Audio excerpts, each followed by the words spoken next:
Here's some driving hacks that's going to help you save money on your fuel.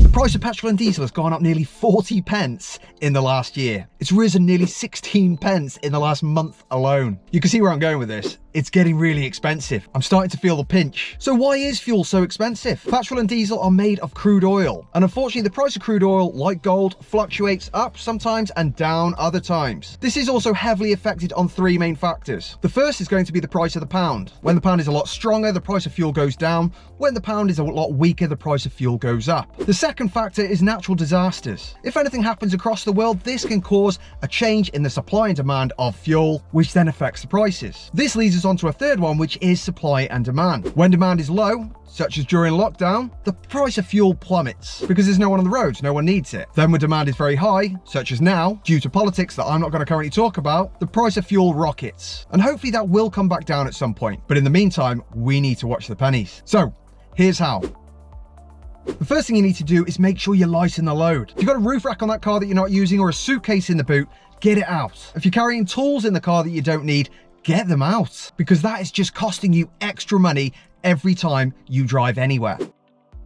Try and keep that right foot gentle on the gas. We all know how easy it can be to pop that gas down and just go for it. But this is probably the biggest reason for using extra fuel and just burning through your cash. So next time you're thinking about pressing that gas down really hard, think about how those pound coins are just shooting out the back of your car. This is a big one, and I see this on a daily basis. Anticipation. What is this word, you might ask? It's a massive fuel waster, that's what it is. When we have to move our car from a stop, that uses a huge amount of fuel. So how do we avoid that? Well, the short answer is brake less. But no, I'm not telling you to start jumping any red lights or do anything crazy like that. It actually means stop pressing that gas so long when you see the red light that you have to then jump onto the brake and instantly stop at the red light. Every time you do that, you are wasting so much fuel. Instead, look further ahead, see the red light on the approach, and just come off the gas. Your fuel injectors switch off, and you are no longer wasting any fuel. On top of this, those lights then may change, and you can sail on by without having to stop the car.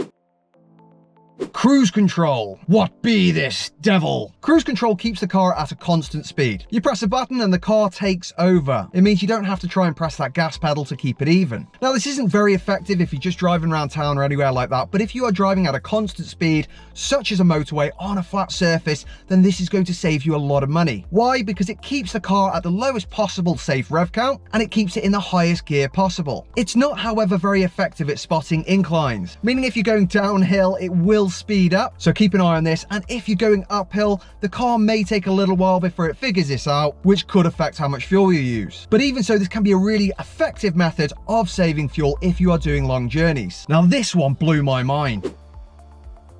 If your tyres are underinflated by just 15 psi, this will use approximately 6% more fuel. This means if you're driving around with underinflated tyres, for every £100 you put in that tank, you will be spending an extra £6 for no reason. There is also different ratings of tyre, and if you have a look at the label of the tyres before you buy them, you'll see this. Now, as tyres account for about 20% of our fuel consumption, if you are doing regular long journeys, it may very well be worth buying a better tyre, because the best of the worst tyres can reduce fuel consumption by 7.5%. This means every £100 you are spending, you are going to save £7.50 if you buy the better quality tyres. So the longer you drive, the more you will save.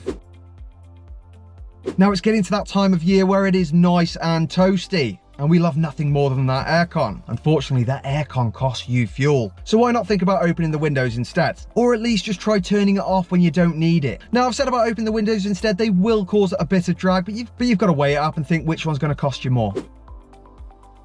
Make sure your car service is kept up to date. Something like a blocked air filter can massively increase your fuel consumption. Or if your brakes are binding slightly, this can cause a huge effect on your miles per gallon.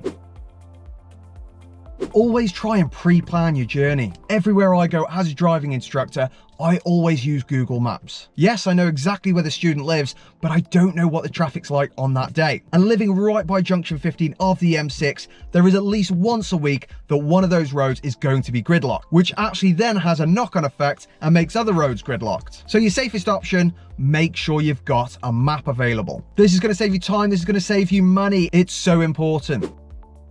Now, this one's got to put a few bees in the bonnet. Why are you paying for premium fuel? What difference has that fuel got compared to that fuel, apart from a bigger price tag. Yes, they claim they're better for the car. Yes, they claim they might be more reliable, but unless you are driving a high-performance car, you are very unlikely to see any improvement at all. I, for one, have never used premium fuel, and touch wood, I have not had a problem with my car. In fact, research done in America showed that £2.1 billion is being wasted every year just on premium fuel. That's a lot of money. If you're still unsure though, why don't you experiment with both? Have a go at some premium fuel, compare it to standard fuel, see what the difference is. If any of these tips have helped you, please do not forget to like and subscribe. It helps me massively.